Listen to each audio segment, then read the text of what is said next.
Hey, today I'm going to talk to you about self-compassion and why it is so important in your relationship, way more than you've probably ever thought. So first, let's talk about what self-compassion is. And the queen of self-compassion is Dr. Kristen Neff. You can go to selfcompassion.org and check her out. She's been really the one who was really the first one to take this term and apply scientific principles to it, to research it, to define it, to get clear. And so for her, self-compassion is comprised of three things. And that is self-kindness. So, talking to ourselves like we would to a good friend, having that same loving heart and kindness. Our common humanity, our connection with others, that we're really not alone in this world, that what we're experiencing isn't that different than what millions of other people have experienced, even though it can feel very isolating and like we're the only ones with a certain problem or who think a certain way. And then the last piece is mindfulness, which I talk about a lot. So of course I love this. So being mindful and self-aware. And when you have those three together, you can really generate more self-compassion, more kindness to yourself. Now, why am I talking about it though? I'm the relationship maven. Well, because how you talk to yourself is really how you allow other people to talk to you. That's why.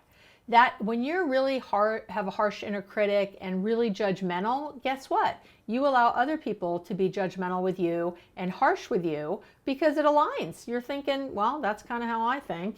And they're right. Ultimately, they're right. And this all leads down the shame highway and the shame path and all kinds of bad things. So we don't want to go there.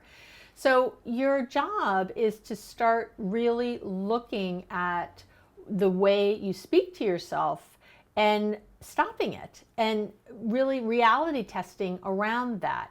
The first step, of course, in that is one of these three pillars of compassion is being mindful. You have to notice when your inner critic is making all that jibber jabber, is making all that noise and talking in that way. If you don't notice it, then you can't stop it. But once you start to notice it, then you can reflect back and you can ask those kinds of questions like, is this true? First of all, is this really true? This thing I'm thinking about myself, especially if you're using words like always or never. I'm always this way. This always happens to me. I never can figure this stuff out. That when you're having those sort of thoughts, of course, it's not never or always. There's definitely been a time when you could figure it out, or you did understand, or you did know. And the problem is, of course, that you haven't been focusing on that. You've been focusing the things that ring true are these negatives. So once you stop, be mindful, and notice when you're having these feelings or these thoughts, you can start to redirect them. You can start to question them. You can start to reality test them. Make sure that they're, in this world and not just these runaway trains. I like to ask myself the question, who says that's true? And often it might be a critical voice I heard from a parent or a coach or someone else in my life or a sibling or something when I was young, and that I'm carrying through into my adulthood as a fact. And it's truly not.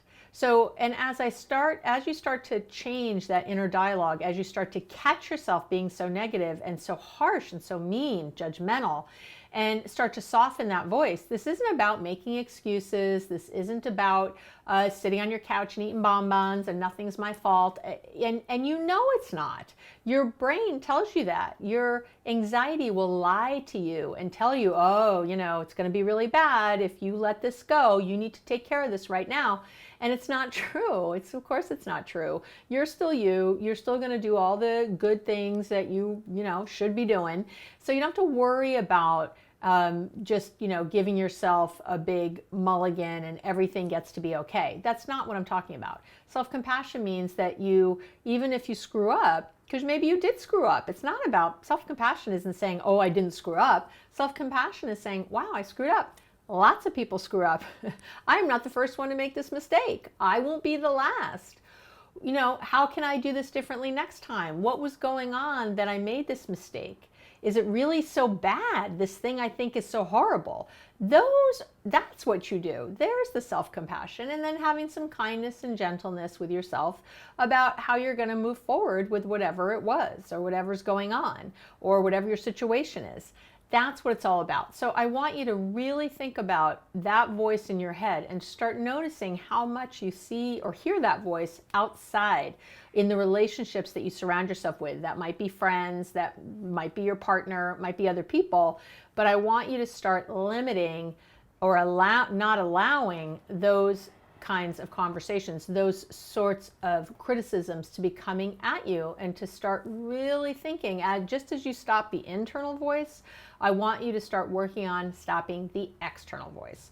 Now, I did a whole podcast on this. You can come over to the Relationships Made Easy podcast. You can get that on my website, abbymedcalf.com, or you can check out my blog, where I also talk about this and give you some great tips for really how to deal with putting self-compassion into your life, your relationship with yourself, and therefore your relationship with others.